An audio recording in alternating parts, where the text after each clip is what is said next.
Hey guys, how's it going? Hope you're all alright. In this lesson, we are going to introduce a topic called the Boston Matrix, as this topic was coined by a company called Boston Consultancy Group, hence the term the Boston Matrix. And this topic is still within the larger concept of product. What is a product? How do you define it? And you remember we started the conversation from the marketing mix. Now, when it comes to seeing how a product would progress during its life, we introduce a concept called the product life cycle, which helps us to understand that all products will go through these four stages: introduction, growth, maturity, and then decline. What will differ is the time that it takes for any product to reach these stages, but all products at some point will see a growth phase, will see a maturity and decline. Well, some may fall right after the introduction phase. Well, not all products quite take off, but those who do get out of the introduction phase, they will see growth, maturity, and then decline.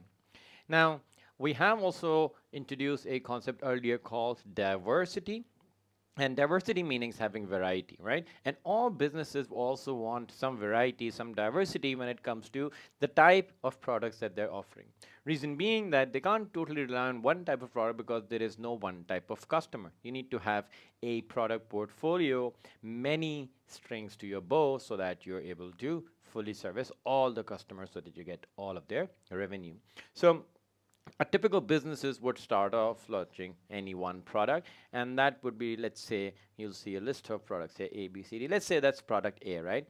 And a company will first launch it, and we'll see its introduction phase, right? Over time, with better promotion, more customers getting to know about you, and you also getting a fair idea of what the final phase of the product should look like, the product A would get into its growth phase. And at this point, from the money that you've made, of course, you'd want to bring in some more options, and product B would be launched. Time would pass, and of course, the product A would see its maturity phase, like all products do, while product B sees growth. That's another time for you to use the money that you've made from product A and B and use that finance to launch a product C. Say some time passes again, some more time. Product B sees a bit more growth. Product C is in its growth phase, and that's the time where you can launch another product. So, what I'm trying to show here is that businesses will use the entire product portfolio, and whatever they make from the earlier products, they will try to use those marketing budgets and that insight they've gotten from about those products to launch new products. In the end, you end up having a larger product portfolio, a collection of products. And each of these would be at a different point in this life cycle as they've been launched at different times. Now, seeing this concept from another perspective is basically what the Boston Matrix is. It still allows you to see which product is in which part of its product life cycle, but it gives you another perspective and through another way through which you can get a better understanding of what is it that the marketing department is trying to do. So let's introduce the topic of Boston Matrix. All right, so the main difference between the Boston matrix and the normal product life cycle are the two factors that those individual theories base their analysis on. So for example, in the product life cycle, we saw that we saw the movement of products by basing it on the time that it takes to reach a certain level and the amount of sales that it's able to achieve. So sales and time were the two factors that we use within the product life cycle. Well, that changes slightly in the Boston matrix, where the two factors that the Boston matrix uses for its analysis, the first of those is market share. So you remember, market share is your sales as a business as opposed to everyone else in that industry, and market growth. What is the potential of that product? Are more and more people buying the product or not? That's something that market growth is going to help you to identify. Now, the Boston matrix then further divides these two factors into two categories. Example, market share for any one product could be high for the business, or alternatively, it could be low. And similarly, for the market growth phase, the same metrics are used. Either it's going to be high or it's going to be low. So we've got four options there if you think about it. Boston matrix, where market share is high, market share is low, market growth is high, and market growth is low. So from these four categories, we are going to use these options to develop a matrix.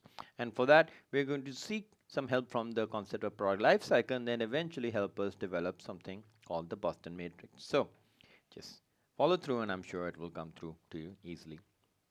Now, let's talk about market share first.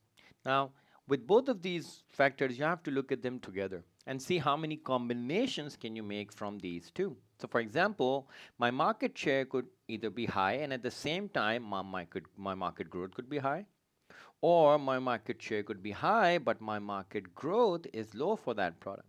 So, if I start dividing these up, and try to build my matrix using this, then I could have a high market share and a high market growth, or I could have a high market share and a low market growth.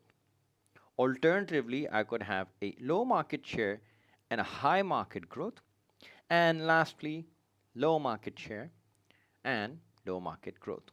So you can see here that we've used these individually, all of the two factors and the four possibilities from it, and then developed a sort of a matrix there. High, high, high, low, low, high, low, and low. Now, if you think about this for a minute and try to compare this to the product life cycle, a market that has a high market share and high market growth, you would think that this is a product that is currently in its growth phase, like really looking good, promotions going well, customers are coming on board. So that's a growth product. Similarly, if you think of a market share high and a low growth situation, then you're thinking of a product that is currently in its maturity phase, where you've already done the hard bit and you've reached the highest level of sales, but there's not much growth anymore. If your current market share is low and your market growth is high, then you're looking at a product that is in its introduction phase, where you still don't have a lot of the market share, but you're expecting good things from it. And lastly, if it's a low market share, low market growth product, that means that it has reached its end almost, and this is in its decline phase. Now, those products that have a high market share and a high market growth, according to the Boston matrix, they are called your stars, right? Any product that's in a star, that's a star, would typically be same as a product that was in a growth phase in the product life cycle. If a product has a high market share and a low market growth, then that product is called a cash cow, where it's in its maturity phase. Low market share and high market growth would then be a product called question marks, where you still need introduction phase and you're not sure whether you're going to take off or come down crashing. This is a product in the introduction phase. And lastly, a product that is a low market share and low growth potential. It is like a declining product. You call this a dog. So these are the terms that you have to identify within the Boston matrix and try to remember it with that. These factors, when combined, will lead to these strategies or these types of products: stars, cash cows, question marks, and dogs. And in the end, you can put these in a sort of a matrix which will end up looking like here. You can see that where you see the market growth rate, where that's high and the market share is high, we call those our stars. If it's a low market share, low market growth strategy or product, that's the dog. High market share, but a low market growth, that's the cash cow. High market growth, but not much share in it, that is a question mark. So the end result of that exercise of finding two factors, making combinations in matrix on a matrix from it, will eventually yield you these four categories. Now, what do these mean? What type of product are we referring to when we talk about a cash cow or a dog? Well, let's talk about that now. So, what is a star product? Well, a star product is one that has high growth products and it has a competitive advantage. This is a product that is currently in its most optimum position. It's in its growth phase where more and more people are liking it. Your versions of it are coming out and they're better. So, all the good things about the growth of a product is being seen here.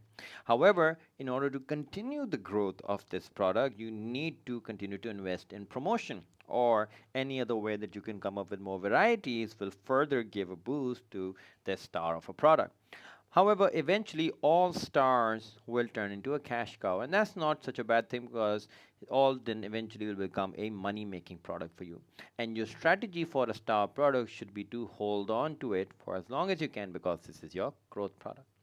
Now, when we talk about cash cows, which eventually all star products turn into, cash cow is a product that has seen its heydays, it's seen its real progress, and now it's at a stable position where it's not seeing a fall so much in its sales, but it's also not seeing a great increase in the level of sales. So it's quite stable in its stage. So this is a product that has low growth potential, but it has a settled market share. It will need some marketing efforts so that people are kept reminded of its existence and they continue to buy it and maintain that loyalty. And all the money that this cash cow brings in, well, that's the name, right? The cash cow. So the money is coming in from this product. It's used to develop, introduce new products, and also for the marketing support all the other products need. So this money is quite vital, and therefore as a business, you must maximize the returns from this product as much as possible. Sell as much of it as you can because this is the product that is financing all the other marketing efforts. Now, your question marks are literally that question marks. You're not entirely sure. This is a build product that's still in its introductory phase. You still have the first few versions of it. The customers are still not fully aware of it. So there's still a question mark about the future of this product. So this product has high growth potential, but it doesn't have a market share yet. So you're still waiting to see which direction it will go, whether it will see its growth phase come soon or not. So this is something, a product that management should highlight for special investment. And of course, any product that you've already introduced means that you would have spent some money in research and developing it. So you must also spend some money now in promoting it. And that effort in marketing should not be discounted at all. So any question mark product that you may have, these strategies to build on it. Invest, get the word out, and maybe you can still make a decent product out of it. Lastly, the dogs, sadly, are the products that have seen the good days or just haven't taken off after introduction, and they are just failing to capture any market share or growth. So that means this is a loss making product, not a profitable one, and you may even not be breaking even. Sometimes you may, but you may not be even breaking even with these products. And what it's doing is that it's costing you money for research and marketing. It's not yielding you much results, so it's eating up the profits generated by the other products. So the only options left to the business is to either sell it, close it, or revamp it. Now remember, revamping will need a lot of investment again, so perhaps selling or closing it is the only option left for a dog product. But the whole idea of the Boston Matrix is that you divide your products in different categories so that you can make better, more informed decisions about it based on where it stands in terms of its market share and its market growth.